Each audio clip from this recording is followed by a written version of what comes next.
სასწრაფოდ გასავრცელებად. მოსმენა. პარტნიორიდან პრობლემამდე.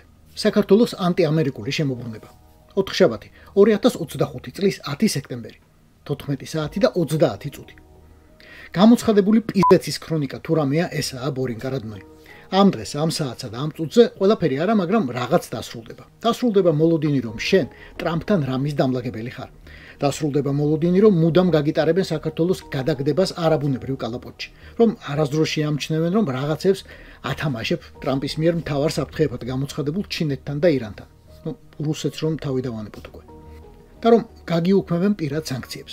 10 სექტემბერს ვაშინგტონის დროით დღის 3-ის ნახევარზე ამერიკის კონგრესის ევროპული პოლიტიკის გამსაზღვრელი შემქმნელი ჰელსინკის კომისია საქართველოზე იმსჯელებს და პირადად ჩვენზე. პირდაპირ პრეს-რელიზს ჩაგიკითხავ. საქართველო ოდესღაც ითვლებოდა შეერთებული შტატების ერთ-ერთ მთავარ პარტნიორად და კავკასიის თავისუფლების შუქურად. დღეს კი მართველი პარტია ქართული ოცნება ქვეყანას კვლავ რუსეთის ორბიტაზე მიათრევს და აღრმავებს კავშირებს ჩინეთთან და ამერიკის სხვა მოწინააღმდეგეებთან. ბოლო წლებში ქართულმა ოცნებამ მნიშვნელოვნად დაასუსტა ქვეყნის ინსტიტუტები და კიდევ უფრო შეზღუდა საქართველოს სუვერენიტეტი. ჩინური ინვესტიციების მხარდაჭერითა და ამერიკული ბიზნეს ინტერესების დაბლოკვით შუადერეფნის მარშრუტით ვაჭრობასა და ცენტრალური აზიის იშვიათ მინერალებზე წვდომაში. ხელისუფლებამ დააპატიმრა ოპოზიციის წარმომადგენლები, გამოიყენა ძალადობა მშვიდობიანი დემონსტრანტების წინააღმდეგ და უარი თქვა ძალაუფლების დათმობაზე ისეთი არჩევნების შემდეგ, რომელიც ფართოდ არის მიჩნეული არალეგიტიმურად. ეს პროცესები საფრთხეს უქმნის შეერთებული შტატების ინტერესებს რეგიონში. მოსმენის მიზანია გააანალიზდეს საქართველოს ავტორიტარიზმისკენ სulis გლობალური შედეგები.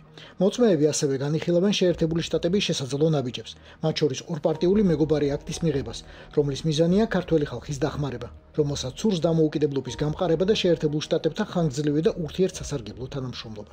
მოწმეები პრეზიდენტი სალომე ზურაბიშვილი, თინათინ ხიდაშელი, საქართველოს ყოფილი თავდაცვის მინისტრი, ლუკ კოფი, წამყვანი მკვლევარი, ევროპისა და ევრაზიის ცენტრი, ჰადსონის ინსტიტუტი. გონი ცოტა ადრე მოგივიდა მიხეილ ყს სახელი წერილების წერა ვაშინგტონში. თან ხელის რომ მოაწერინე პრეზიდენტი გწერ პრეზიდენტსო. აგერ ხომ წაგიკითხე ვის აღიარებენ ისინი პრეზიდენტად, უწერიათ სალომე ზურაბიშვილი. ხაია მოგივიდა. ერთი უსტარი უნდა მიგეწერა და მუშა. თორემ ახლა რა გამოვიდა? ერთი წერილი უკვე მიწერილია. განხილვა ერთ კვირაში დაინიშნა და შენ უკვე მეორე გაქვს მისაწერი. ისე რომ პირველის პასუხსაც ვერ ელოდები. არა, განა ზაზა შათირიშვილი თუ ვინმე პოლკოვნიკი სიდოროვი ფსბ-დან ახალს ვერ დაწერეთ, მაგრამ ის კაცი წაიკითხავს. სოფლიოს ლიდერი ქვია მაინც რაც უნდა იყოს, დაკავებული კაცია. ყოველ კვირა შენს მენცარულ ბოდვაზე დროს ვერ დაკარგავს. მოგიწევს ისევ ტრამპის სახელით გამოგზავნილი პასუხების გამოგონება. როგორც იმ საახალწლო მილოცვაზე ქენი. იმის იმედით, რომ შენ ჟულიკობას ის კაცი ვერ გაიგებს, ან რეაგირება დაეზარება, იმიტომ რომ გლობალური პრობლემებით იქნება დაკავებული. ისე, მაინც ადევნე ამ დღეებში თვალი ამერიკის მეოთხე ფლოტის მოძრაობას კარიბის ზღვაში. ვენესუელას ანაპიროსთან რომ იკრიბება ახლა. და იქნებ ჩაწოდე, რას გრძნობს ახლა მადურო, არჩევნების მომპარავი და საკუთარ ხალხზე მოძალადე უზურპატორი, რომელიც წლებია ამერიკას უპირისპირდება. ხო, რა ვიცი, ისე. რა უნდა ამერიკას შავ ზღვაშიო?